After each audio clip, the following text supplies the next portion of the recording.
Full fledge hero ஆனுங்கிறதுக்காக ஒரு jeans pant போட்டுட்டு 4 மணி நேரம் டான்ஸ் ஆடுவார் வீட்டில். 4 மணி நேரம் நான் பார்த்துருக்கேன். பேர் பாடி ஸ்வெட்டு ஒழுகிட்டே இருக்கும். 4 hours நான் சாப்பிட டான்ஸ் ஆடுவார், டான்ஸ் கற்றுவங்களுக்காக. அதுக்கப்புறம் சங்கர் மாஸ்டரு பாண்டியன் மாஸ்டர் கூட்டு அதிகாலை 4 மணிக்கு பீச்சில் போய் குட்டிக்கரணம் போட்டு ஸ்டண்ட்டெல்லாம் கற்றுக்கிட்டுறாரு. என்னுடைய சித்தறிவு கட்டியவரை இங்கே சொல்கிறேன், உடம்பை போட்டு வருத்தி புழிஞ்சு 6 பேக் பண்ணவன் யார் இருக்காங்க?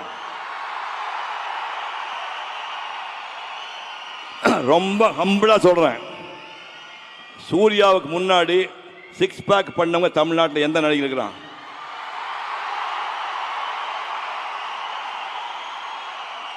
இல்ல அதுக்கு அப்புறம் யாரா பண்ணியிருக்காங்களா? கார்த்தி பண்ணியிருக்கானா? சார் 6 பேக்னு ஒன்று இருக்கின்றதே எனக்கு அவரை பார்த்து தான் சார் தெரியும். பட் அந்த மாதிரி உடம்பை போட்டு வளர்த்துறது தப்புன்னு அதுக்கப்புறம் இவர் எச்சரிக்கை பண்ணார். இந்த மாதிரியெல்லாம் பண்ணி இப்போ 28 வருஷம் ஆகுது. இவர் ஒரு மகத்தான் நடிகனாக உருவாக்கி அத்தனை டைரக்டர்களுக்கும், கார்த்தி சுப்ராஜ் உட்பட அத்தனை தயாரிப்பாளர்களுக்கும் மனப்பூர்வமான நன்றியை தெரிவிக்கின்றேன்.